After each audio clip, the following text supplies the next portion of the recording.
الرحمن الرحيم مالك يوم الدين ونشهد أن لا إله إلا الله ونشهد أن سيدنا ومولانا محمدا عبده ورسوله أرسله إلى الناس كافة بشيرا ونذيرا. أما بعد فإن خير الحديث كتاب الله وخير الهدي هدي محمد صلى الله عليه وسلم وشر الأمور محدثاتها وكل محدثة بدعة وكل بدعة ضلالة وكل ضلالة في النار. فأعوذ بالله السميع العليم من الشيطان الرجيم من همزه ونفخه ونفثه. بسم الله الرحمن الرحيم. إن المسلمين والمسلمات والمؤمنين والمؤمنات والقانتين والقانتات والصادقين والصادقات والصابرين والصابرات والخاشعين والصادقين والصادقات والصابرين والصابرات والخاشعين والخاشعات والمتصدقين والمتصدقات والصائمين والصائمات والحافظين فروجهم والحافظات والذاكرين الله كثيرا والذاكرات أعد الله لهم مغفرة وأجرا عظيما. سبحانك لا علم لنا إلا ما علمتنا إنك أنت العليم الحكيم.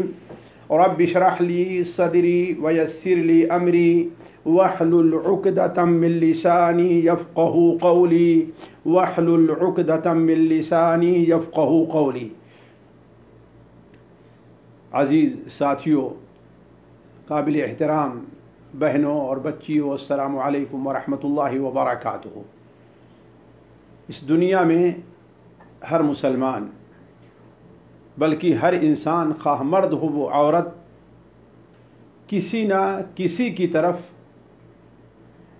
اس نظر سے دیکھتا ہے کہ وہ اس سے بڑا متاثر ہوتا ہے، اسے اپنی زندگی میں ایک آئیڈیل، ایک قدوہ ماننا چاہتا ہے. اسی طرح آج ہماری مسلمان بہنیں اور بچیاں بھی، ان کی زندگی میں کوئی نہ کوئی ایسی عورت یا ایسا مرد ضرور ہوگا جس سے وہ بڑا متاثر ہوں گی، جس کو وہ اپنا آئیڈیل سمجھتی ہوں گی، جسے وہ اپنا قدوہ مانتی ہوں گی. اب جو بھی جس میدان کا ہے، جس لائن کا ہے، اس کا جو علم ہے، اس کی جو سوچ ہے، اس کی جو فکر ہے، اس کی جو فکر کی پہنچ ہے، اس کے لحاظ سے مختلف قسم کے لوگوں کو اپنا وہ آئیڈیل یا مختلف قسم کی عورتوں کو اپنے لیے ایک نمونہ سمجھتی ہے.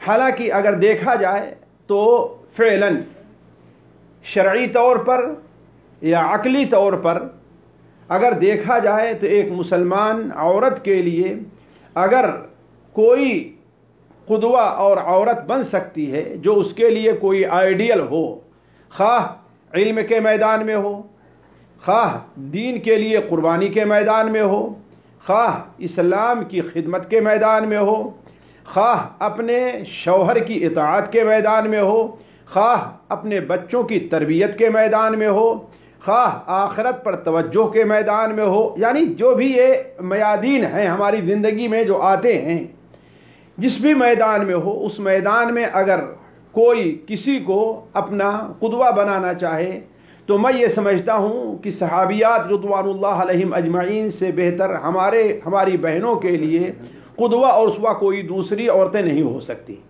اس لیے کہ صحابیات کا جو مقام اسلام میں رکھا گیا ہے وہ کسی بھی طبقے کی کسی عورت کو حاصل نہیں ہے. یہی کیا کم ہے کہ اللہ تبارک و تعالی نے دنیا کی سب سے افضل عورتیں جو بنائی ہیں وہ صحابیات ہیں. جس طریقے سے مردوں میں دنیا کے انبیاء کے بعد سب سے افضل مرد صحابہ کرام ہیں، اسی طریقے سے عورتوں میں سب سے افضل عورتیں صحابیات ہیں. مسلمان عورتیں ہی اگر سچ پوچھئے صحابیات ہی مسلمان عورتوں کے لیے صحیح طور پر قدوہ بن سکتی ہیں، جس کی دلیل حضرت عبداللہ ابن مسعود رضی اللہ تعالی عنہ کا وہ فرمان ہے جس میں انہوں نے بڑی صراحت کے ساتھ صحابہ کرام رضوان اللہ علیہم اجمعین، جس میں جہاں مرد شامل ہیں وہیں عورتیں بھی ہیں، ان کی پارسائی، ان کے علم اور ان کے تقوی، اللہ تبارک و تعالیٰ سے ان کے جو تعلقات ہیں اس کی تاکید کی ہے، یا اس کا اس بارے میں صحابہ کا تذکرہ کیا ہے۔ چنانچہ حضرت عبداللہ ابن مسعود رضی اللہ تعالیٰ عنہ ارشاد فرماتے ہیں، جیسا کہ مشکات المصابیح جلد اول ہی کے اندر یہ چیز پائی جاتی ہے، اس میں دیکھا جا سکتا ہے کہ انہوں نے کہا من کان مستنن فلیستن بمن قدمات فإن الحی لا تؤمن علیہ الفتنہ۔ اگر کوئی شخص کسی کو اپنا اسوہ بنانا چاہتا ہے، اگر کوئی شخص کسی کو اپنا قدوہ بنانا چاہتا ہے، کسی کے پیچھے چلنا چاہتا ہے، تو چاہیے کہ وہ ان لوگوں کو قدوہ بنائے جو انتقال کر گئے ہیں، یعنی وہ صحابہ کرام جو اس دنیا سے جا چکے ہیں۔ کیوں؟ اس لیے کہ جو شخص زندہ ہے اس کے بارے میں خطرہ ہے کہ کہیں وہ فتنے کے اندر نہ پڑ جائے، شہوت کے فتنے میں، علم کے جو خرابیاں ہیں اس کے فتنے میں، اسی طریقے سے ریاست کے فتنے میں، یا کسی بھی مال کے فتنے میں، کسی فتنے میں پڑ سکتا ہے۔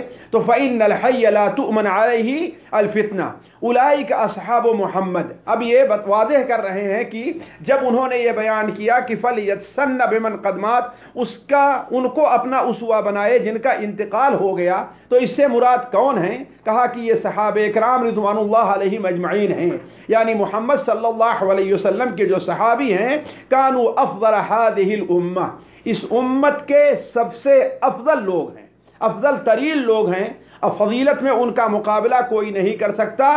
ابرھا قلوبا، کیوں؟ اس لیے کہ دل کے لحاظ سے وہ سب سے نیک ہیں، اور آپ جانتے ہیں اصل نیکی جو ہے وہ دل کی نیکی ہے، باقی آدھا اس کے تابع ہیں، جیسا کہ آپ صلی اللہ علیہ وسلم نے واضح فرمایا لا یستقیم ایمان عبد حتی یستقیم قلبہ، کسی بندے کا ایمان اس وقت تک درست نہیں ہو سکتا جب تک کہ اس کا دل درست نہ ہو جائے۔ تو ابرھا قلوبا، ابر بر سے بنا ہے جس کے معنی نیکی، خوبی کا ہوتا ہے، جو دل کے لحاظ سے سب سے اچھے، سب سے نیک ہیں، اور وَأَعْمَقُهَا عِلْمًا، بسا اوقات ایک شخص دل کے لحاظ سے بڑا اچھا ہوتا ہے لیکن چونکہ علم کی کمی ہوتی ہے لہذا وہ بھٹک جاتا ہے۔ تو آپ نے عبداللہ بن مسعود نے کیا بیان فرمایا؟ وَأَعْمَقُهَا عِلْمًا وَأَقَلُّهَا تَكَلُّفًا، علم کے لحاظ سے بڑے گہرے تھے، اللہ تعالیٰ نے انہیں دین کی بالکل بہترین سمجھ عطا فرمائی تھی، وہ یہ سمجھتے تھے کہ کس طریقے سے فتنوں سے، دنیا کے شہوات کے فتنے ہیں، شبہات کے فتنے ہیں، مال کے فتنے ہیں، اولاد کے فتنے ہیں، کس طریقے سے اس فتنوں سے بچا جا سکتا ہے۔ تو اعمقها علما، یا مشکل جہاں پر مسائل درپیش آئے، مشکل حالات جہاں پر درپیش آئے، وہاں پر کس قسم کے علم کی ضرورت پڑتی ہے، ان سے کیسے بچا جا سکتا ہے۔ وَأَقَلُّهَا تَكَلُّفًا، اور تکلف کے لیے بڑے سیدھے سادے سے لوگ تھے۔ بسا اوقات ایک انسان بڑا اچھا ہوتا ہے لیکن جب تکلفات میں پڑ جاتا ہے تو کبھی اپنے کو دوسروں سے بے نیاز گردانا شروع کر دیتا ہے، دوسرے کے اوپر اپنی فضیلت بیان کرنا شروع کر دیتا ہے، بیجا خرچ کرنا شروع کر دیتا ہے، بیجا باتیں کرنا شروع کر دیتا ہے۔ تو کہا صحابہ کرام اقلھا تکلفا، ان کے اندر تکلف نہیں پایا جاتا تھا۔ اختارہم اللہ بصحبت نبیہ، ان کی یہی خوبی تھی کہ اللہ تبارک و تعالی نے انہیں اپنے نبی کی صحبت، اپنے نبی کے ساتھ ہونے کے لیے اللہ نے چن لیا تھا، لہذا فَأَعْرِفُوا لَهُمْ فَضْلَهُمْ فَأَعْرِفُوا لَهُمْ فَضْلَهُمْ وَاتَّبِعُوا عَلَىٰ أَثْرِهِمْ وَتَمَسَّكُوا بِمَا اسْتَطَعْتُم مِّنْ أَخْلَاقِهِمْ وَسِيَرِهِمْ، لہذا تمہیں چاہیے کہ اولاً ان کے فضیلت کا اعتراف کرو اور پہچانو، اسی طریقے سے ان کے آثار جو ہیں، ان کا جو طریقہ ہے اس کو تم اپنانے کی کوشش کرو۔ وَتَمَسَّكُوا بِمَا اسْتَطَعْتُم مِّنْ أَخْلَاقِهِمْ وَسِيَرِهِمْ، ان کے اخلاق اور ان کے کردار، ان کی سیرتیں جو ہیں، ان کا اسوہ جو ہے، جہاں تک ہو سکے اس کو تم اپنانے کی کوشش کرو. فَإِنَّهُمْ كَانُوا عَلَى هُدًى مُسْتَقِيمٍ، اس لیے کہ وہ سیدھے راستے کے اوپر تھے. ساتھیو، اس اثر سے کو میں پڑھا تو میرے سمجھ میں آیا کہ اس سے ہمیں چند خاص طور پر 4 بڑے اہم فائدے حاصل ہوتے ہیں. پہلا فائدہ تو یہ ہے کہ صحابہ کرام رضوان اللہ علیہم اجمعین، اور ظاہر بات اس میں جہاں مرد ہیں ان میں عورتیں بھی شامل ہیں، سب سے افضل اور فتنوں سے بہت دور رہنے والے اور بہت گہرا علم رکھنے والے تھے. یہ تینوں چیزیں ان کی تھیں. سب سے افضل تھے، دین کا بڑا گہرا علم رکھتے تھے، اور ان کا علم جو ہے ان فتنوں سے وہ بہت زیادہ دور تھے. دوسرا فائدہ، پہلا فائدہ یہ ہے کہ وہ سب سے افضل تھے اور فتنوں سے بہت دور تھے. تیسرا فائدہ یہ ہے کہ ان کا عمل اخلاص اور احسان پر مبنی تھا، یعنی ان کے عمل میں اولاً بدعات نہیں پائی جاتی تھیں. اخلاص اور احسان کے اوپر مبنی تھا، وہ عمل میں بدعات نہیں. اسی لیے اللہ کے رسول صلی اللہ علیہ وسلم نے اس زمانے کے بارے میں کیا فرمایا؟ خیر القرون قرنی ثم الذین یلونہم ثم الذین یلونہم. سب سے بہتر زمانہ صحابہ کرام کا ہے، اور اس کے بعد ہمارا زمانہ ہے یعنی اللہ کے رسول کا. اس کے بعد کیا ہے؟ صحابہ. اس کے بعد تابعین. علماء کہتے ہیں اس کی وجہ یہ ہے کہ ان زمانوں کے اندر سنت کی حکومت تھی اور بدعات نہیں پائی جاتی تھی، اور کوئی شخص بدعت اختیار کرتا تھا تو اسے ذلیل اور رسوا کیا جاتا تھا. تو چونکہ ان کا عمل جو پایا جاتا تھا صحابہ کرام کا اخلاص اور احسان پر مبنی تھا، بدعات اور خرافات سے پاک تھا، لہذا ان کی اتباع. اور چوتھی بات یہ پائی گئی کہ ایک مسلمان کو، مرد ہے یا عورت، انہیں اصل میں صحابہ کرام کو اپنا اسوہ بنانا چاہیے. صحابہ کرام کو، صحابیات رضوان اللہ علیہم اجمعین کو اپنا قدوہ تسلیم کرنا چاہیے. اسی لیے کسی نے بڑی خوب اچھی بات کہی ہے کہ دنیا کے ترقی کا معاملہ یہ ہے کہ تم آگے بڑھتے جاؤ، آگے بڑھتے جاؤ، آگے بڑھتے جاؤ، یہاں تک کہ تم چاند بلکہ اس سے بھی اوپر جانے کی کوشش کرو.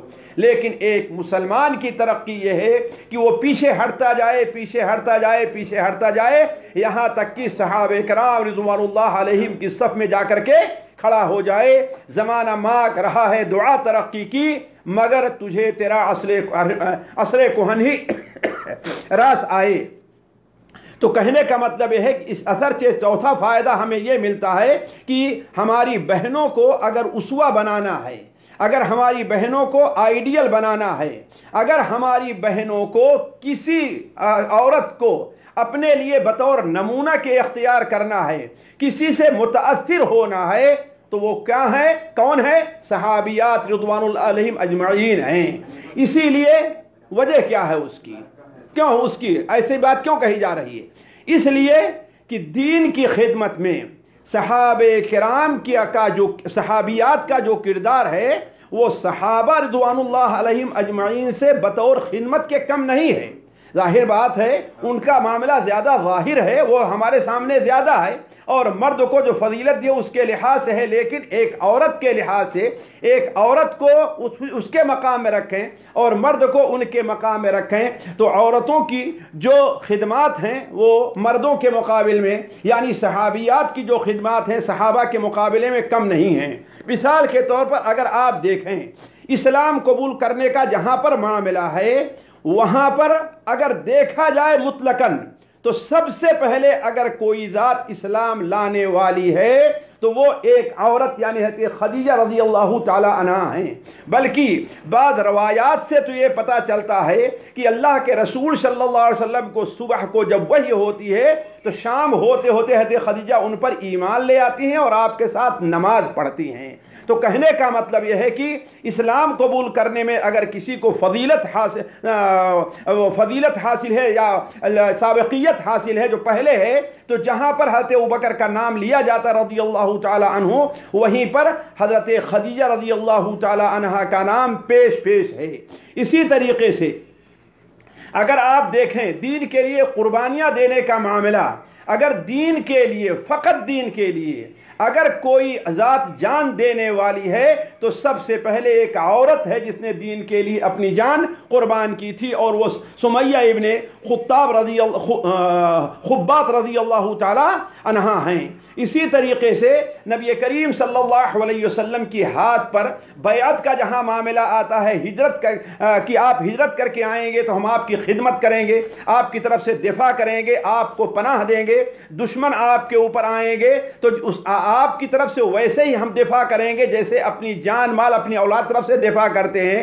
تو جہاں پر مردوں نے بیعت کی تھی وہیں پر دو عورتوں نے بھی وہاں پر آپ صلی اللہ علیہ وسلم کے ہاتھ پر بیعت کی تھی۔ بلکہ اگر دیکھا جائے تو شاید اس جگہ پر حضرت ابو بکر کے علاوہ کسی اور مرد کا نام نہ ملے کہ نبی کریم صلی اللہ علیہ وسلم جن دنوں میں مکہ مکرمہ کے اندر دعوت دیتے تھے اور ساری دنیا کے لوگ آپ کے خلاف ہو گئے تھے، حتیٰ کہ مکہ کے لوگ صرف مکہ مکرمہ میں نہیں، نبی صلی اللہ علیہ وسلم مکہ سے جب باہر جایا کرتے تھے تو بعض بدبخت اور شقی لوگ نبی کریم صلی اللہ علیہ وسلم کو جھٹلانے کے لیے، تنگ کرنے کے لیے، آپ کے خلاف پروپیگنڈا کرنے کے لیے، حتیٰ کہ آپ کو زد و کوب کرنے کے لیے بھی دور دور تک آپ کا پیچھا کرتے تھے۔ وہیں بعض صحابیات ایسی بھی ملیں گی جو آپ دیکھیں گے کہ نبی کریم صلی اللہ علیہ وسلم کی مرہم پٹی کے لیے آپ کے پیچھے دور دور تک جایا کرتی تھی۔ چنانچہ امام طبرانی رحمہ اللہ اپنی کتاب معجم کبیر میں نقل کرتے ہیں کہ حارث ابن حارث الغامدی رضی اللہ تعالی عنہما نے بیان کیا کہ میں اپنے باپ کے ساتھ منی میں تھا جبکہ حاجی لوگ وہاں پر موجود تھے۔ ہم نے دیکھا کہ ایک جگہ پر لوگ جمع ہیں۔ جب میں وہاں پر پہنچا تو ہم نے اپنے والد سے کہا، اے ابو جان یہ لوگ یہاں پر کیوں اکٹھا ہوئے ہیں؟ تو میرے ابو نے کہا کہ اجتمعوا علی صابئ لہم، ایک ایسا شخص ہے جسے یہ لوگ بے دین کہتے ہیں، اس کے لیے وہاں پر جمع ہیں۔ چنانچہ وہ کہتے حضرت حارث کی میں آگے بڑھ کر کے، جس طریقے سے بچوں کی خواہش ہوتی ہے، آگے بڑھ کر کے دیکھنا چاہا تو کیا دیکھتا ہوں کہ اللہ کے رسول صلی اللہ علیہ وسلم ہے جو لوگوں کو توحید اور اللہ تعالیٰ پر ایمان لانے کی دعوت دے رہے ہیں، اور لوگ نعوذ باللہ من ذالک اس کے عوض میں آپ کو اذیتیں پہنچا رہے ہیں، یہاں تک کہ آپ کو اتنی تکلیف دی گئی اور زد و کوب کیا گیا کہ آپ کے جسم مبارک سے خون بہ رہا تھا۔ کہا اتنے میں دیکھتا ہوں کہ لوگ ہٹتے ہیں تو ایک عورت جو پریشانی کے عالم میں اس کا سینہ بھی ظاہر ہو گیا تھا، اس کا گلا ظاہر ہو گیا تھا، وہ ایک برتن میں پانی لیے ہے اور کپڑا لیے ہوئے آتی ہے اور نبی کریم صلی اللہ علیہ وسلم کے خون کو صاف کرتی ہے اور رو رہی ہے۔ آپ صلی اللہ علیہ وسلم اسے تسلی دیتے ہوئے کہتے ہیں، یا بنیہ خمری علیک نہرک، اے بیٹی تم اپنے گلے کو تو ڈھانپ لو اور دیکھو، پریشان نہ ہو، رو نہیں، اس لیے کہ اللہ تعالیٰ تیرے باپ کو نہ رسوا کرے گا نہ ذلیل کرے گا، تیرے باپ کی طرف سے دفاع ضرور کرے گا۔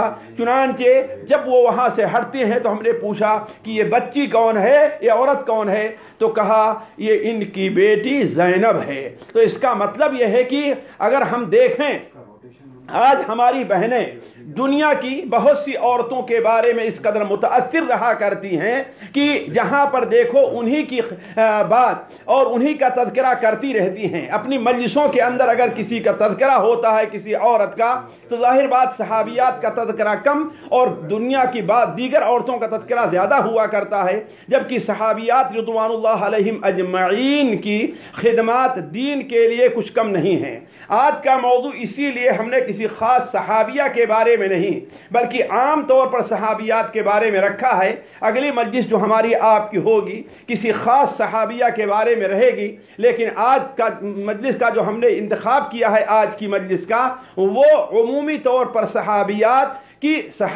رضوان اللہ علیہم اجمعین رضوان اللہ علیہم علیہن اجمعیات، ان کی خدمات اور ان کا اسوہ اللہ کے رسول صلی اللہ علیہ وسلم کے اوپر ایمان لانے میں، آپ سے دین کا علم حاصل کرنے میں، آخرت طرف رغبت کرنے میں، اسی طریقے سے دین کے لیے قربانی دینے میں، آخرت کی طلب میں ان کا اسوہ اور ان کا طریقہ کیا رہا ہے۔ شاید ہو سکتا ہے ہمارے کسی بہن کو ان کے بارے میں اگر کم معلومات ہے یا اس طرف توجہ نہیں دیتی ہیں تو ہماری بہنیں اس کی وجہ سے اس طرف بھی توجہ دیں۔ ہو سکتا ہے کہ اس کی وجہ سے ہماری کسی بہن کی آخرت سنبھل جائے۔ دیکھیے، سب سے پہلے ہم آپ کے سامنے رکھتے ہیں اسلام کے قبول کرنے کا مسئلہ۔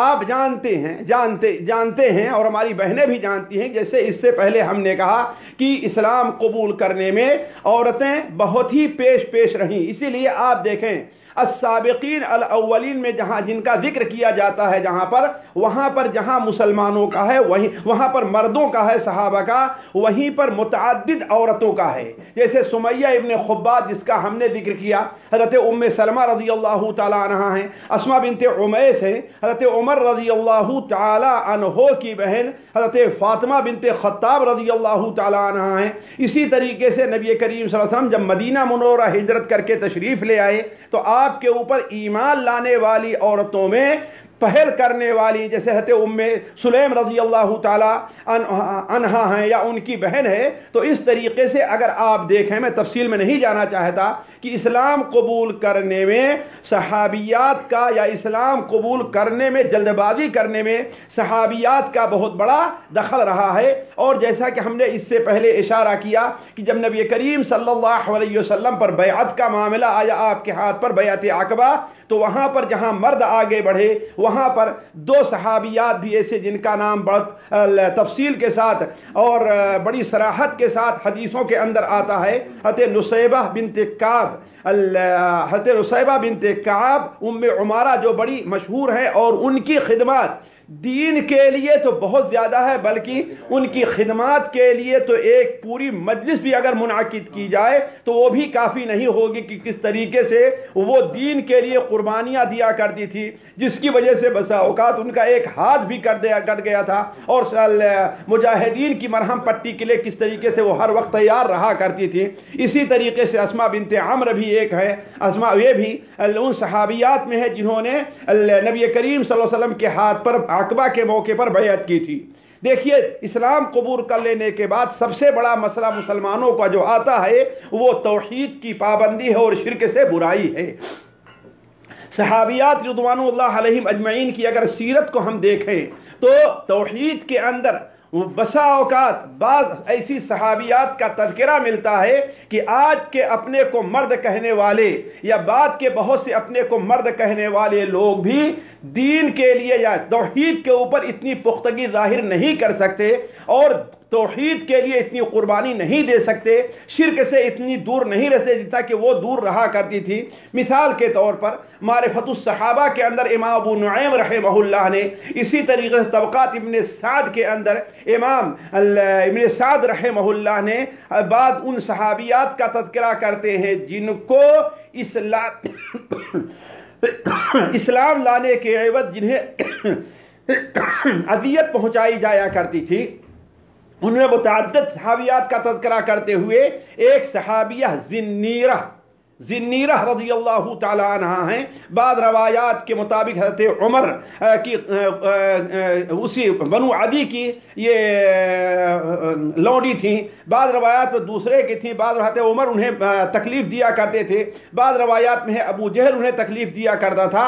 علی کل حال ان کی سیرت کے اندر ہے کہ حضرت ابوبکر صدیق رضی اللہ تعالی عنہ نے جن 6 خاص غلاموں کو خرید کر کے آزاد کیا تھا، جس میں حضرت بلال تھے، اس میں حضرت زنیرہ رضی اللہ تعالی عنہا بھی ہیں۔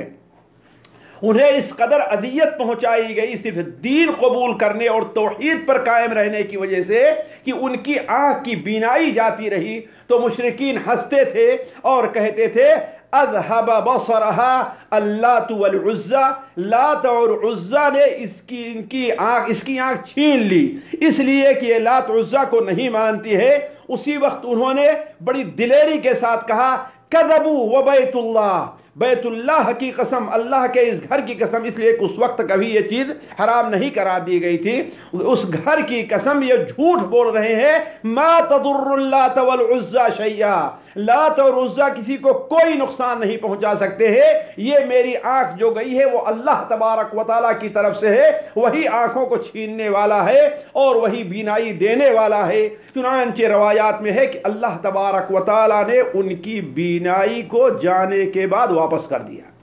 تو کہنے کا مطلب یہ ہے کہ توحید کے اوپر کس قدر ان کا زور رہا کرتا تھا، بلکہ میں اس موضوع کو بڑا مختصر کرنا چاہتا ہوں، اس لیے کہ عام طور پر یہ موضوع چھیڑا جاتا ہے، ورنہ صحابیات کو آپ دیکھیں کہ شرک طرف لے جانے والی اور توحید میں خلل پیدا کرنے والی بعض چھوٹی چھوٹی چیزیں بھی جو رہا کرتی تھیں، اس سے سخت نفرت کرتی اور لوگوں کو متنبہ کرتی تھی۔ چنانچہ مائی عائشہ رضی اللہ تعالیٰ عنہا کے بارے میں امام بخاری رحمہ اللہ اپنی کتاب الادب المفرد میں نقل کرتے ہیں کہ انصار کے ہاں اگر کوئی بچہ پیدا ہوتا تھا تو انصاری عورتیں اپنے بچے کو مائی عائشہ رضی اللہ تعالیٰ عنہا کے پاس لاتے تھے، وہ ان بچوں کے لیے برکت کی دعا کیا کرتی تھیں اور بچے کو لے کے چلے جاتے تھے۔ چنانچہ ایک بچہ لایا گیا اور اس بستر میں تھا، اس کے نیچے ایک تکیہ رکھا ہوا تھا، اور اس بچے کو گود میں جب لایا گیا مائی عائشہ کے گود میں دیا گیا، مائی عائشہ نے تھوڑا سا تکیہ ہٹایا تو دیکھا اس کے نیچے ایک چاقو رکھا ہوا تھا۔ مائی عائشہ نے کہا یہ کیا ہے، یہ چاقو کیوں رکھا ہوا ہے؟ تو ادھر ادھر کی بات کرنے کے بعد عورتیں کہنے لگیں کہ ذرا جن کا خطرہ رہتا ہے، یہ ہے وہ ہے، اس لیے گویا کی بدشگونی کے لیے۔ تو مائی عائشہ رضی اللہ عنہ بیان فرمایا کہ اللہ کے رسول صلی اللہ علیہ وسلم نے بدشگونی لینے سے منع فرمایا ہے، لہذا اس چھری کو اٹھایا اور اٹھا کر کے دوسری طرف پھینک دیا۔ تو کہنے کا مطلب یہ ہے اس قسم کے ایک دو نہیں بہت سے حادثات ہیں جس سے پتہ چلتا ہے کہ صحابیات رضوان اللہ علیہن یہ شرک کی طرف لے جانے والی چیزوں سے بہت دور رہا کرتی تھی۔ ساتھیوں ایک بات اور ہے کہ دین کا قبول کر لینا یہ بہت کمال کی بات نہیں ہے، دین کا پر عمل کر لینا اپنے طور پر یہ بھی کوئی اتنے کمال کی بات نہیں ہے۔ اصل جو کمال کی بات ہے اور اللہ تعالی ہم سے آپ سے جس کا مطالبہ کرتا ہے وہ یہ ہے کہ آیا ہم دین کے لیے قربانیاں کیا دے رہے ہیں، یہ اصل چیز ہے اور یہی اصل کمال ہے۔ ورنہ نماز ہر آدمی پڑھ لیتا ہے، روزہ ہر آدمی رکھ لیتا ہے، جھوٹ سے بہت لوگ اپنے کو بچا لیتے ہیں، صدقہ بہت سے لوگ کر دیا کرتے ہیں، لیکن قربانی کا جہاں تک معاملہ پیش آئے، جان کی قربانی، مال کی قربانی، وقت کی قربانی، اپنے منصب کی قربانی دین کے لیے دینا، یہ بہت بڑی بات ہوا کرتی ہے اور اسی میں بہت سے لوگ فیل رہا کرتے ہیں۔ لیکن اگر صحابیات رضوان اللہ علیہم اجمعین کو دیکھیں، رضی اللہ علیہن عنہن اجمعیات کو دیکھیں تو یہ صحابیات دین کے لیے جس قدر قربانیاں پیش کرتی تھیں، آج کے بہت سے اپنے آپ کو بہادر اور مرد کرنے والے لوگ ان کے قریب بھٹک بھی نہیں سکتے ہیں۔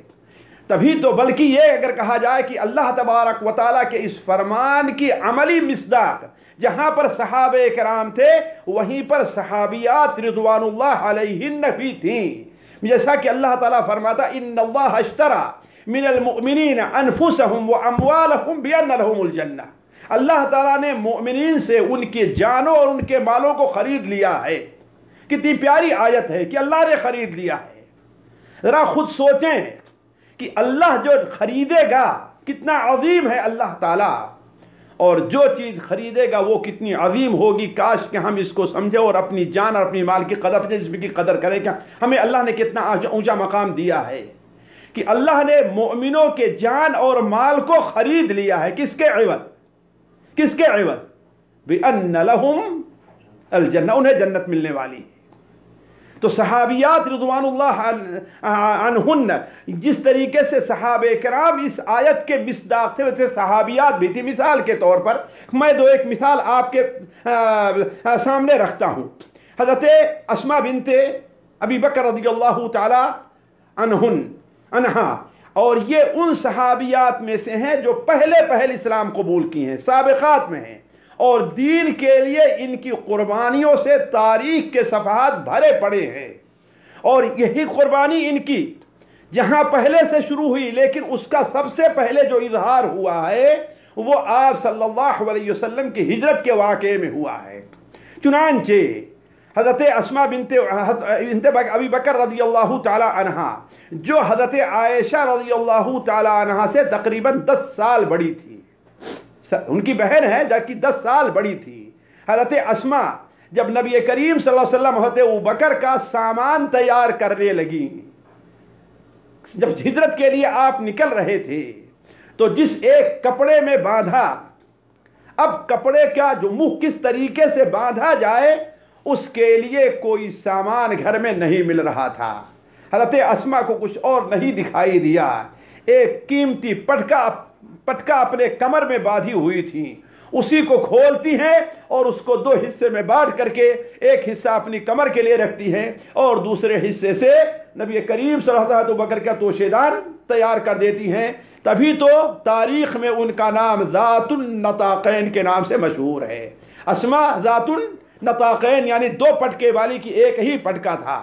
اسی طریقے سے ہجرت کرنے کے بعد پہل جن عورتوں نے اسلام قبول کیا ان میں ام سلیم رضی اللہ تعالی عنہا بھی ہیں، اور یہ بھی نام ایسا ہے کہ اللہ کے رسول صلی اللہ علیہ وسلم کے ساتھ ان کی کیا، آپ کے ساتھ ان کا کیا تعلق تھا اور دین کے لیے ان کی کیا خدمات تھیں، یہ بھی ایک مجلس نہیں بلکہ مستقل مجلس کی ضرورت ہے۔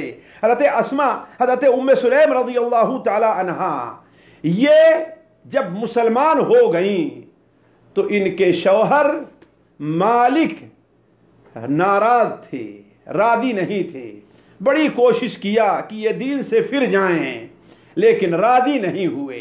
ایک بیٹا تھا جسے انس کہا جاتا تھا، انس ابن مالک رضی اللہ عنہ خادم رسول، یہ وہی ہیں، ام سلیم کے بیٹے ہیں۔ ام سلیم اپنے بیٹے کو چھوٹا تھا، ابھی بات کرنے لائق ہو رہا تھا، تو اسے کہتی تھیں بیٹا کہو لا الہ الا اللہ، بیٹا پڑھو لا الہ الا اللہ۔ مالک ناراض ہوتے، کہتے تو بگڑ گئی ہی ہے، تو ہمارے ہاتھ سے نکل گئی ہے، کم سے کم میرے بیٹے کو تو نہ خراب کر۔ حضرت ام سلیم کہتی میں خراب نہیں کر رہی ہوں، اسے بنا رہی ہوں۔ چنانچہ معاملات جب آگے بگڑے اور مالک نے جب بڑی کوشش کی لیکن حضرت ام سلیم پیچھے ہٹنے کے لیے تیار نہیں ہوئی تو مالک غصے میں آئے اور گھر چھوڑ کر کے نکل گئے۔ گھر چھوڑ کر کے نکل گئے، راستے میں کہیں دشمنوں سے مقابلہ ہوا یا کیا ہوا، دشمنوں نے قتل کر دیا۔ اب ام سلیم رضی اللہ جب بیوہ ہو گئیں، چونکہ شکل کے لحاظ سے اللہ نے انہیں خوبصورتی دی تھی، اور اگر کسی عورت کو شکل کے لحاظ سے خوبصورتی کے ساتھ ساتھ دین بھی دے دے تو یہ کتنی بڑی خوبی ہے، اور دین کے ساتھ ساتھ اگر اللہ تعالیٰ عقل کی سمجھ اور پختگی دے دے تو یہ بہت بڑی خوبی ہے۔ حضرت ام سلیم رضی اللہ تعالی عنہا کو ان چیزوں میں بہت بڑا حصہ ملا تھا، بڑی سمجھدار تھیں۔ ان کی سمجھداری ہی کا اندازہ آپ لگائیں کہ جیسے ہی وہ بیوہ ہوتی ہیں مدینہ کے اچھے لوگ انہیں شادی کا پیغام بھیجنے لگے۔ انہی پیغام بھیجنے والوں میں مدینہ منورہ کے کھجور کے باغات کے لحاظ سے سب سے مالدار شخص ہے، کھجور کے باغات کے لحاظ سے سب سے مالدار شخص ہے، حضرت ابو طلحہ انصاری رضی اللہ تعالی عنہ میں تھے۔ حضرت ابو طلحہ انصاری آتے ہیں اور کہتے ہیں کہ شادی کا پیغام بھجواتے ہیں، لیکن ام سلیم نے انکار کر دیا، اور جانتے ہیں یہ ان کا عزم دیکھیے، دین کے لیے قربانی دیکھیے کہ ابھی تک مسلمان اور مشرک کی شادی کا معاملہ ابھی حرام نہیں تھا، مسلمان مرد کی شادی مشرک عورت سے ابھی تک ہوتی تھی، حرام نہیں تھا، لیکن انہوں نے اپنے کو کسی مشرک کے عقد میں دینا یہ اسلام کی توہین سمجھی، اسلام کی توہین۔ کوئی ان کی کرنے والا، شوہر کا انتقال ہو گیا، چھوٹا سا بیٹا ہے، کوئی ان کی طرف سے مدد کرنے یعنی کہیے کہ ان کی کفالت کرنے والا نہیں ہے۔ یہاں تک کہ ابو طلحہ کو تعجب ہوا کہ ام سلیم نے میرا پیغام رد کر دیا۔ جاتے ہیں ان کے پاس اور کہتے ام سلیم میں تمہارے بارے میں خواہش رکھتا ہوں، میں تم کو وہ کچھ دوں گا جو مدینہ میں تم کو کوئی نہیں دے سکتا ہے۔ کہا کیا دو گے؟ کہا تمہارے گھر کو سونے اور چاندی سے بھر دوں گا۔ حضرت ام سلیم نے کہا کہ مجھے سونا اور چاندی نہیں چاہیے، تم مسلمان ہو جاؤ، یہی ہماری مہر ہوگی، اگر تم مسلمان ہو جاتے ہو تو میں تم سے شادی کرنے کے لیے تیار ہوں۔ حضرت ابو طلحہ پھر فکر میں پڑ گئے کہ آخر یہ کیسی عورت ہے، کیا اس کا ذہن ہے۔ چنانچہ پھر ملاقات ہوتی ہے تو کہتی ہیں ابو طلحہ ذرا سوچو، جن معبودوں کو تم پوجتے ہو فلاں شخص کا جو نجار ہے اسی نے اپنے ہاتھ سے گڑھا ہے اور لا کے تمہیں دیا ہے، جس کی تم پوجا کرنے کے لیے پوجا کرتے ہو، وہ پوجا کرنے کے لائق ہے جسے تم نے خود ایک حبشی غلام گڑھ کر اپنے ہاتھ سے گڑھ کر کے لے آتا ہے، وہ پوجا کرنے کے لائق ہے۔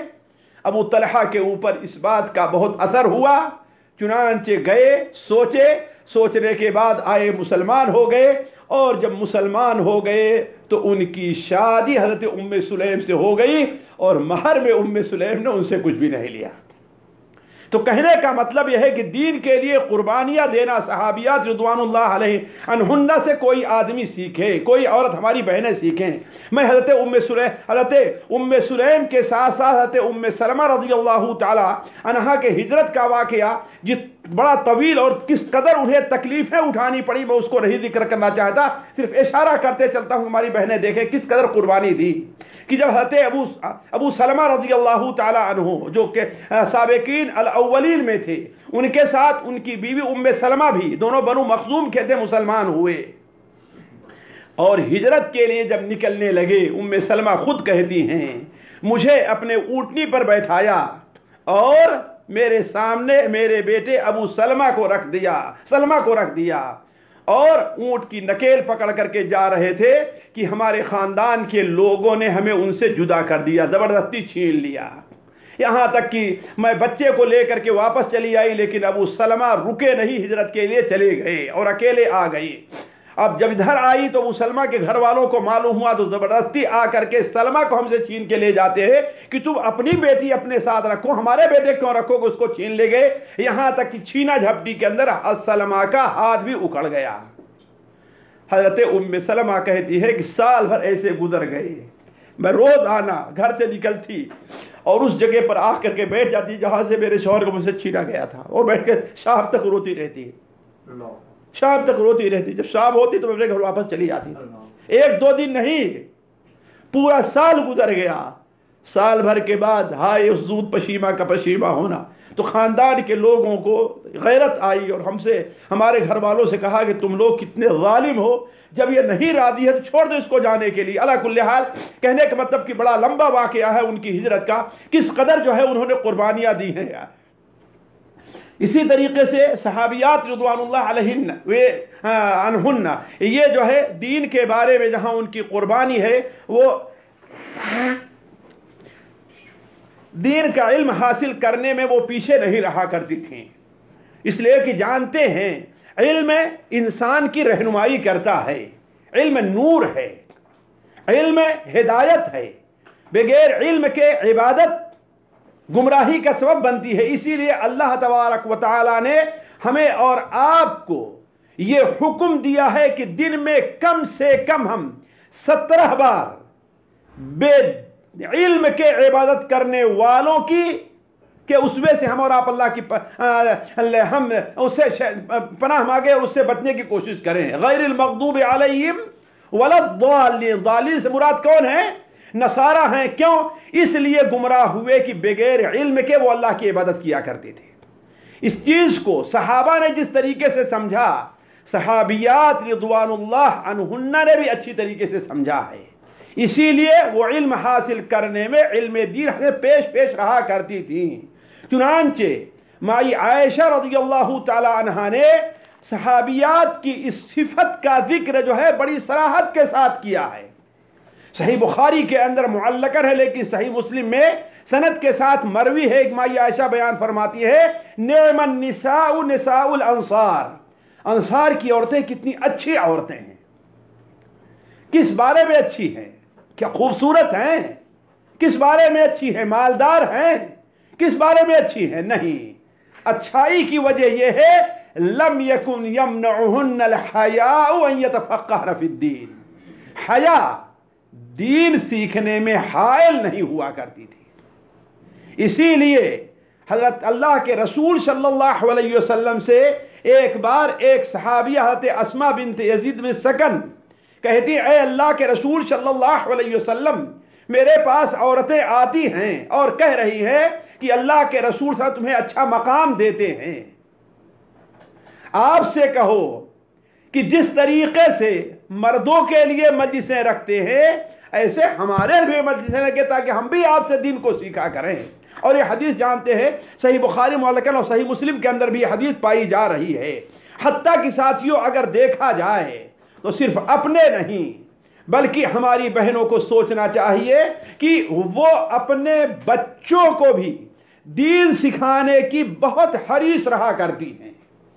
اس کا اندازہ مسند احمد کی اس حدیث سے لگائیے جو سنن ترمذی کے اندر بھی ہے، حذیفہ رضی اللہ تعالیٰ عنہ کہا ایک بار میری ماں نے مجھ سے پوچھا، کہا کہ حذیفہ یہ بتاؤ کئی دن ہو گیا تم اللہ کے رسول صلی اللہ علیہ وسلم کے پاس نہیں گئے؟ ہم نے کہا اے امی جان کئی دن ہو گیا، 2 دن 3 دن 4 دن پتہ نہیں کتنے دن ہو گئے۔ کہا کہ انہوں نے مجھے گالیاں دینا شروع کیا، برا بھلا کہنا شروع کیا، ڈانٹنا شروع کیا۔ ہم نے کہا امی جی مجھے ڈانٹے نہیں، میں آج جاتا ہوں نبی صلی اللہ علیہ وسلم کی خدمت میں اور اولاً کہتا ہوں اے اللہ کے رسول صلی اللہ علیہ وسلم مجھے معاف کیجئے، میرے لیے دعائے مغفرت کی رحمت کیجئے اور میری ماں کے لیے بھی۔ چنانچہ حضرت حذیفہ رضی اللہ تعالیٰ عنہ گئے اور اس حدیث سے ایک لمبی حدیث ہے، اس سے جو ایک عجیب اس سے ایک جو نیا مسئلہ لوگوں کو معلوم ہوگا وہ یہ ہے کہ بغیر عادت بنائے ہوئے اگر کوئی شخص مغرب اور عشاء کے درمیان میں برابر نماز پڑھتا رہے تو یہ نماز پڑھ سکتا ہے۔ کچھ لوگوں نے اس کے لیے ایک نماز کا اہتمام کرتے ہیں، کچھ لوگ صلاۃ الاوابین کہتے ہیں، حالانکہ وہ حدیث سخت ضعیف بلکہ موضوع ہے۔ اس کے لیے نہ کوئی تعداد متعین ہے، نہ اس کے لیے یہ ہے کہ جس طریقے سے دوسری سنتیں اس کا اہتمام نہیں، بلکہ اگر کوئی آدمی بغیر عادت بنائے ہوئے مغرب اور عشاء کے درمیان میں نماز پڑھتا ہے تو پڑھ سکتا ہے، جیسا کہ اسی حدیث میں حضرت حذیفہ بیان کرتے ہیں کہ میں گیا انتظار کرتا رہا مغرب کے بعد کہ آپ سے بات کروں، لیکن آپ برابر نماز پڑھتے رہے یہاں تک کہ عشاء کا وقت ہو گیا۔ تو مغرب عشاء کے درمیان میں نماز اس سے بھی پتہ چلتا ہے۔ علی کل حال اب آگے بڑھتے ہیں۔ صحابیات رضوان اللہ عنہن یہ اللہ کے رسول صلی اللہ علیہ وسلم کی اطاعت میں، جیسا کہ آپ جانتے ہیں نبی کریم صلی اللہ علیہ وسلم کی اطاعت ہمارے آپ کے ایمان کا ایک بہت بڑا جز اور حصہ ہے۔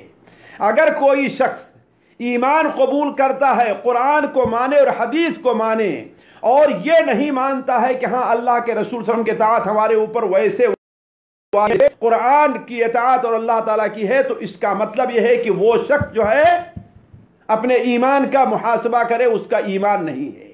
جو یہ کہتا ہے کہ ہم قرآن کو تو مانیں گے لیکن اللہ کے حدیثوں کو نہیں مانیں گے تو وہ شخص مسلمان نہیں ہے۔ تو کہنے کا مطلب اللہ کے رسول صلی اللہ علیہ وسلم کی اطاعت اور اتباع یہ بڑی اہم چیز ہے۔ اگر ہم دیکھیں تو صحابیات اس میں پیش رہا کرتی تھیں اور بسا اوقات اپنے من پسند چیز، اور یہ بڑی اہم چیز ہوا کرتی ہے کہ کوئی انسان اپنی خواہش کو دین کے لیے قربان کر دے۔ یہ قربانی صرف 1-2 دن کا نہیں، 1-2 دن جذبات میں آ کے ہر آدمی کر لیتا ہے، لیکن مستقل اس کے اوپر اڑا رہ جائے۔ مثال کے طور پر حدیث کو دیکھیں جسے امام ابن خزیمہ رحمہ اللہ اپنے صحیح میں، امام ابن حبان ان کے شاگرد اپنے صحیح میں، اور ان سے پہلے امام احمد حنبل رحمہ اللہ اپنی مسند میں حضرت ام حمید الساعدی، حضرت ام حمید الساعدی رضی اللہ تعالی عنہا کے تذکرے میں نقل کرتے ہیں کہ وہ آپ صلی اللہ علیہ وسلم کی خدمت میں آتی ہیں اور کہتی ہیں اے اللہ کے رسول صلی اللہ علیہ وسلم مجھے بہت پسند ہے، مجھے بڑا اچھا لگتا ہے کہ میں آپ کے ساتھ نماز پڑھتی رہوں، جب بھی آپ نماز پڑھائیں جماعت ہو میں آپ کے ساتھ نماز میں شریک ہوں۔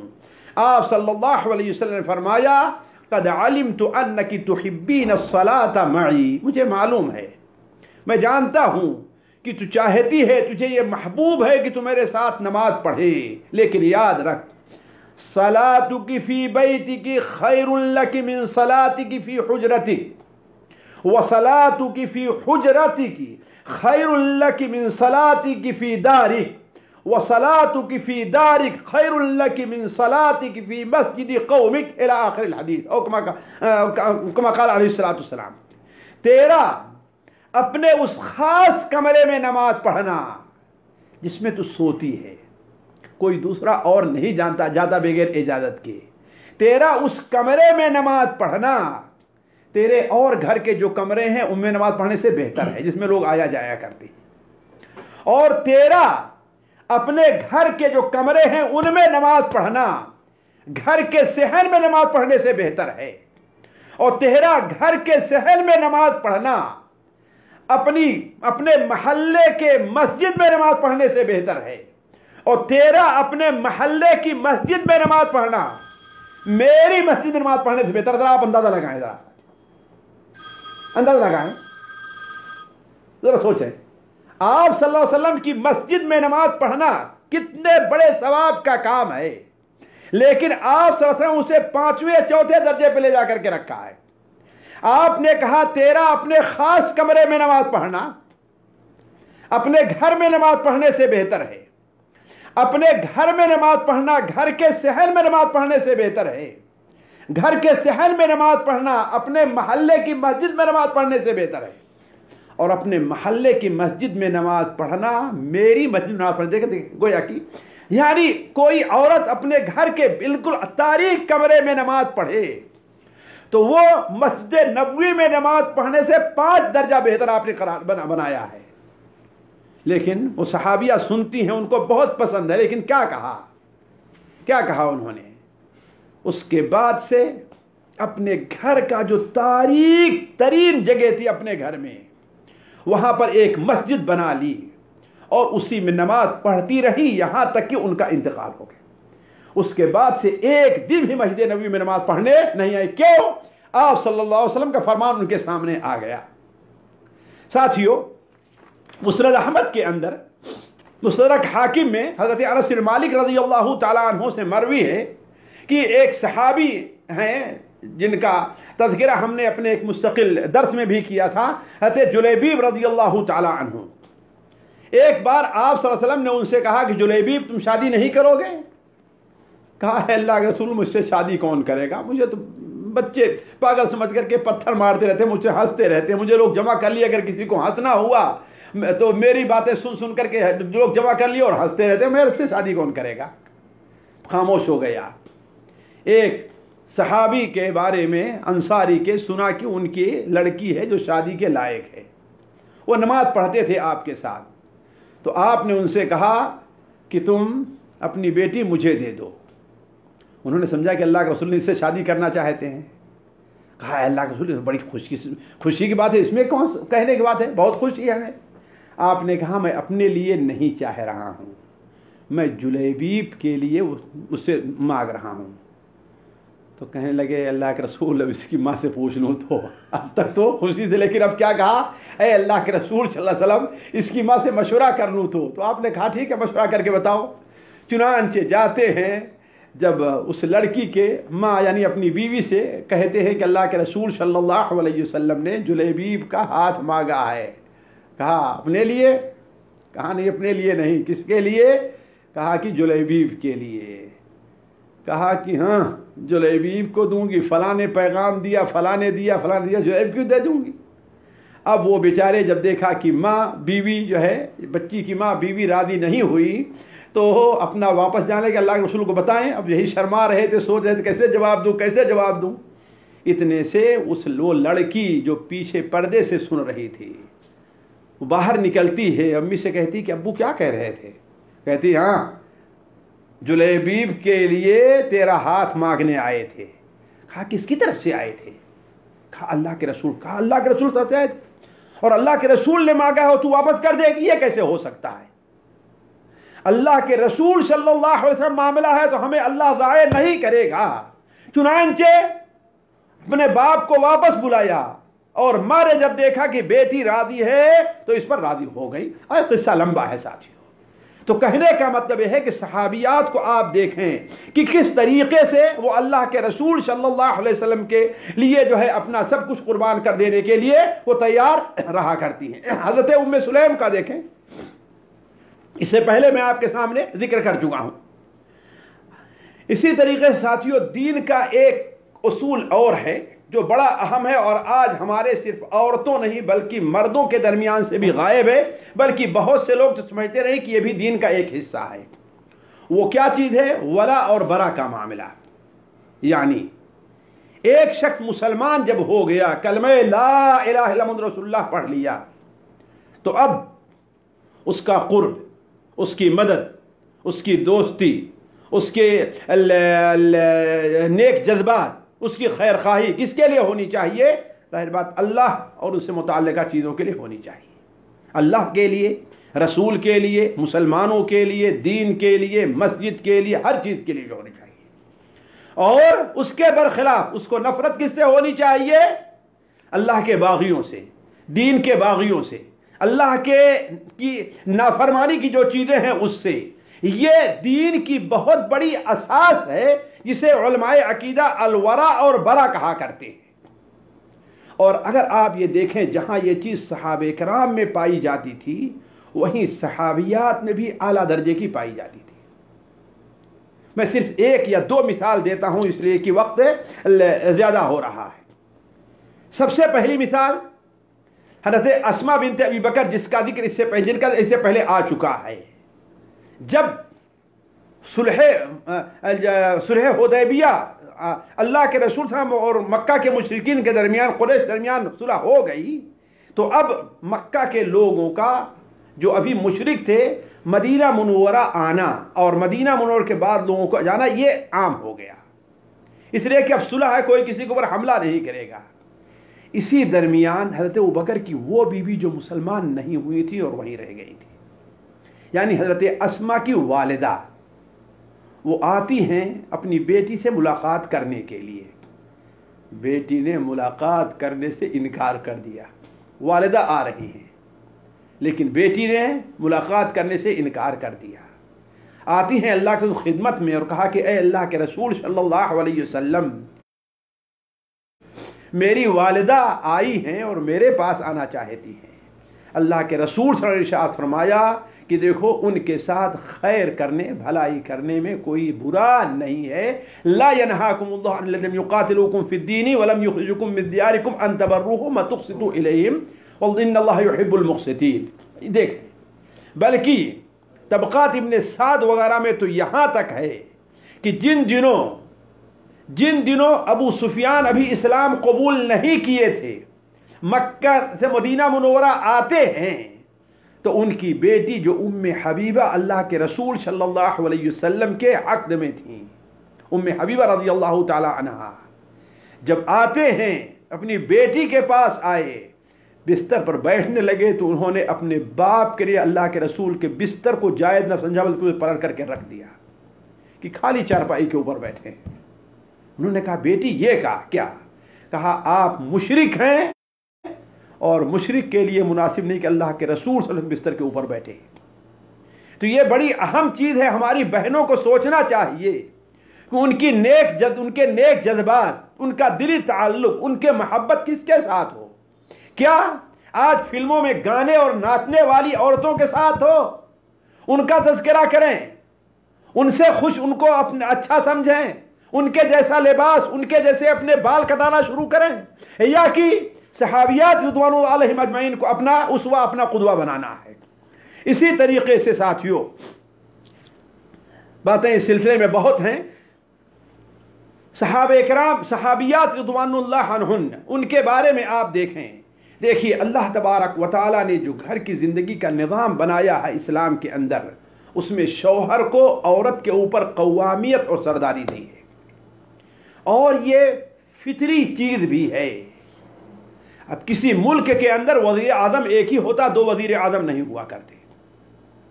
تو وزیر اعظم، نائب وزیر دو بن جائیں گے مشورہ دینے کے لیے، لیکن وزیر اعظم ایک ہی رہے گا. صدر جمہوریہ دو نہیں ہوں گے، نائب صدر ہو جائے گا. اور بسا اوقات جگہ کے لحاظ سے دو نائب صدر ہو سکتے ہیں. یہ معاملے کا اور یہ کس معاملے، لیکن صدر ایک ہی ہوگا. کیوں؟ اس طریقے سے اگر دو ہو جائیں گے تو ملک کا نظام گڑبڑ ہو، دونوں کے اختیار برابر ہو گئے. اسی طریقے سے گھر کے نظام کو چلنے کے لیے ہماری بہنیں اس کو بسا اوقات ان کو یہ کہہ کر کے تمہاری توہین ہے یہ سمجھایا جاتا ہے. نہیں، عورت کو اللہ تعالیٰ نے بڑا اونچا مقام، بڑے حقوق دیے ہیں، لیکن جہاں تک گھر کی قوامیت کا معاملہ ہے، گھر کی سرداری کا اور گھر کے چلانے کا معاملہ ہے، اس میں حاکم کون ہے؟ مرد ہے. الرجال قوامون علی النساء. اسی لیے عورتوں کے اوپر واجب قرار دیا ہے کہ اپنے شوہروں کی اطاعت کریں، حتیٰ کہ بعض جائز چیزیں ہیں، مسجد میں نماز پڑھنا ان کے لیے جائز ہے، لیکن شوہر کی اطاعت ہونی چاہیے. حتیٰ کہ اگر شوہر منع کرتا ہے کہ تو اپنے باپ کے گھر بھی نہ جا، اگر شوہر ظالم ہوا تو اس کا گناہ اس کے اوپر ہوگا، لیکن بیوی پر ضروری ہے کہ اس کو مانے و اطاعت کرے.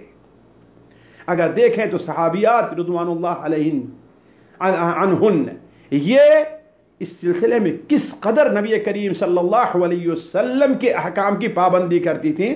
مثال کے طور پر اس سلسلے میں اپنی بہنوں سے کہوں گا کہ حضرت اسماء بنت ابی بکر رضی اللہ تعالی عنہا کی سیرت کو دیکھنے، ان کی سے متعلق وہ حدیث جو صحیح مسلم وغیرہ میں ہے اس کو پڑھ لیں. میں نے سوچا تھا لیکن ایک وقت نہیں ہے کہ میں اس کو بیان کروں. صرف ایک حدیث آپ کے سامنے میں رکھنا چاہتا ہوں جو صحیح ابن حبان میں، مستدرک حاکم میں، مسند بزار میں حضرت ابو سعید خدری رضی اللہ تعالیٰ عنہ سے مروی ہے کہ ایک صحابی نبی کریم صلی اللہ علیہ وسلم کے پاس اپنی ایک بیٹی کو لے کر کے آتے ہیں اور کہتے ہیں اے اللہ کے رسول صلی اللہ علیہ وسلم، میں اس کی شادی کرنا چاہتا ہوں لیکن یہ راضی نہیں شادی کرنے پر. آپ صلی اللہ علیہ وسلم نے کہا کہ اپنے باپ کی بات مان لو، باپ تمہارا ہے، تمہارے بارے میں کوئی باپ اپنی بیٹی کے بارے میں برا نہیں سوچتا، اس کی بات مان لو. کہا اے اللہ کے رسول صلی اللہ علیہ وسلم، اس ذات کی قسم جس نے آپ کو حق دے کر کے بھیجا ہے، میں اس وقت تک شادی نہیں کروں گی جب تک آپ شوہر کا حق ہمارے اوپر کیا ہوگا یہ نہیں بتا دیں گے. میں شادی کروں جس شوہر سے، اس کا حق میرے اوپر کیا ہوگا یہ بتا دیں آپ. تو آپ صلی اللہ علیہ وسلم نے ارشاد فرمایا شوہر کا حق اپنی بیوی کے اوپر اتنا بڑا ہے کہ اس کے سر سے لے کر کے پیر تک اگر پیپ بہ رہا ہو اور عورت اپنی زبان سے چاٹ کر کے اسے صاف کرتی ہے پھر بھی شوہر کا حق ادا نہیں کر پائے گی. تو آپ نے اس عورت نے کہا والذی بعثک بالحق، اس ذات کی قسم جس نے آپ کو حق دے کر کے بھیجا ہے، یہ تو مجھ سے نہیں ہوئی، یہ میں ڈر رہی ہوں، مجھے خوف ہے کہ میں یہ خدمت ادا نہیں کر پاؤں گی. تو آپ صرف نے ارشاد فرمایا کہ دیکھو پھر زبردستی اس کی شادی بھی نہ کرو. تو شوہر کا حق بڑا ہے. دیکھیے اس مبارک عورت نے صرف اس ڈر سے کہ میں شوہر کا حق ادا نہیں کر پاؤں گی، آپ صلی اللہ علیہ وسلم نے جب بتایا تو شادی کرنے سے انکار کر دیا. علی کل حال ساتھیو، نبی صحابیات کا کردار اس سلسلے میں بڑا اہم رہا ہے. اللہ کی راہ میں خرچ کا معاملہ تو اس سلسلے میں بہت ہے، لیکن صرف ایک اور بات کہہ کر کے میں اپنی بات بند کرتا ہوں. وہ یہ ہے کہ آج کی اس مادیت کی دنیا میں آخرت ہماری زندگی سے غافل ہے. نعوذ باللہ، آخرت ہماری زندگی سے غائب ہے. یعنی ہمیں آخرت کی فکر کم ہے. ورنہ میں ایک سوال کرتا ہوں کہ ہماری بہنیں سوچیں، جتنی سن رہی ہماری بہنیں ہیں کہ صبح سے لے کر کے اب تک، ہم بھی اور ہمارے ساتھی بھی سوچیں، صبح سے لے کر کے اب تک کتنی بار ہم نے آخرت کو یاد کیا ہے. ذرا سوچیں، شاید ایک آدھ دو کوئی یاد مل جائے کہ ہاں بھائی ہم نے صبح سے شام تک 10 بار یاد کیا ہے. اور یہی وجہ ہے کہ آخرت کے لیے ہم سے تیاری نہیں ہوتی. ہم عبادت بھی کرتے ہیں، نماز ہے، روزہ ہے، ذکر ہے، تو ہم ایک روٹین بنی ہوئی ہے. بس اس روٹین کو جس طریقے سے کھانے کا ایک وقت ہے ہمیں اس وقت کھانا چاہیے، ڈیوٹی میں جانے کا وقت ہے ہمیں ڈیوٹی جانا چاہیے، اسی طریقے سے کیا ہے نماز پڑھنے کا یہ وقت ہمیں نماز پڑھنی ہے. لیکن یہ سوچ کر کے کہ یہ نماز ہمیں اللہ کے کتنا قریب کرے گی، آخرت میں ہمیں کتنے مصائب اور پریشانیوں سے نماز ہمیں نجات دے گی، نماز چھوڑنے کی وجہ سے ہمیں کس قدر رسوا ہونا پڑے گا قبر سے لے کر کے حشر کے میدان تک، یہ ہم میں سے کبھی لوگ سوچتے ہیں، اس لیے اس کی تیاری نہیں ہوا کرتی ہے. لیکن صحابیات کی اگر آپ زندگی دیکھیں تو آپ دیکھیں گے کہ وہ کس طریقے سے اس سلسلے میں آگے رہی ہیں۔ مثال کے طور پر صحیح بخاری اور صحیح مسلم میں حضرت عطا ابن رباح بیان کرتے ہیں کہ مجھ سے حضرت عبداللہ ابن عباس رضی اللہ عنہ بیان فرمایا، کیا میں تمہیں کوئی جنتی عورت نہ دکھلاؤں؟ کہا ضرور دکھلائیے۔ کہا کہ وہ کالی کلوٹی بوڑھی عورت جو بیٹھی ہے وہ جنتی ہے۔ کہا کہ وہ کیسے؟ کہا کہ یہ آپ صلی اللہ علیہ وسلم خدمت میں آتی ہے اور کہتی ہے، اے اللہ کے رسول صلی اللہ علیہ وسلم، مجھے مرگی کی بیماری ہے، میں کبھی بالکل بے ہوش ہو کے گر جاتی ہوں، تڑپنے لگتی ہوں، اور بسا اوقات میرا سطر بھی کھل جایا کرتا ہے، تو آپ اللہ تعالیٰ سے دعا کیے کہ اللہ مجھے اس مرد سے شفا دے۔ آپ نے کیا کہا؟ اگر چاہو تو میں تمہارے لیے اللہ تعالیٰ سے دعا کروں کہ اللہ تعالیٰ تمہیں شفا دے، اور اگر چاہو تو صبر کرو، تمہارے لیے جنت ہے۔ انہوں نے کہا، اے اللہ کے رسول صاحب، میں صبر کروں گی، اس بیماری میں صبر کرتی رہوں گی، البتہ آپ اللہ تعالیٰ سے دعا کیجئے کہ اگر میرے اوپر جب وہ دورہ پڑے مرگی کا تو کم سے کم میرا صدر ظاہر نہ ہو اور میں صبر کر لوں گی۔ اس طریقے سے امام بخاری رحمہ اللہ اپنی کتاب الادب المفرد کے اندر نقل کرتے ہیں کہ ایک بار حضرت شاید ابو ہریرہ کی روایت ہے، جابر بن عبد ابو ہریرہ کی روایت ہے رضی اللہ تعالیٰ عنہ، کہ ایک بار بخار نبی صلی اللہ علیہ وسلم خدمت میں آتا ہے اور کہتا ہے کہ مجھے آپ اپنے محبوب ترین لوگوں کی طرف بھیج دیجئے۔ چنانچہ آپ نے انصار کے گھر کی طرف اشارہ کیا۔ راوی بیان کرتے ہیں کہ کوئی گھر انصار کا ایسا نہیں تھا جن میں لوگ بیمار نہ پڑے ہو، بخار نہ ہو ان کو۔ آپ صلی اللہ علیہ وسلم 3 دن کے بعد لوگوں کے گھر جاتے، ان کی عیادت کرتے، بیمار پرسی کرتے، دعا کرتے اور واپس آ جاتے۔ ظاہر بات ہے آپ نے ہوتا ہے تقسیم کر لیا ہو کہ اس علاقے میں آج جائیں گے، اس علاقے میں کل جائیں گے، اس میں ادھر جائیں گے، اس میں ادھر جائیں گے۔ تو ایک علاقے میں آپ صلی اللہ علیہ وسلم جس دن گئے تو وہاں ایک انصاریہ عورت بھی انتظار کر رہی تھی کہ آپ سب کے یہاں گئے تو میرے یہاں بھی آئیں گے، لیکن چونکہ وہ گھر تھا مہاجر کا، لہذا آپ صلی اللہ علیہ وسلم وہاں سے آگے بڑھ گئے۔ تو وہ ایک عورت نکلتی ہے اور کہتی ہے، اے اللہ کے رسول صلی اللہ علیہ وسلم، آپ ہر انصار کے یہاں گئے اور ان کے لیے دعا کی، میں بھی انصاری ہوں، میری ماں انصاریہ ہے، میرے باپ انصاری ہیں، آپ میرے گھر بھی تو آئیے۔ آپ صلی اللہ علیہ وسلم وہاں پر گئے اور آپ نے کیا فرمایا؟ کہا کہ اگر چاہو تو تم دعا کرو، اور اگر چاہو تو میں دعا کروں اللہ تعالیٰ تمہیں شفا دے، اور اگر چاہو تو صبر کرو تمہیں جنت ملے گی۔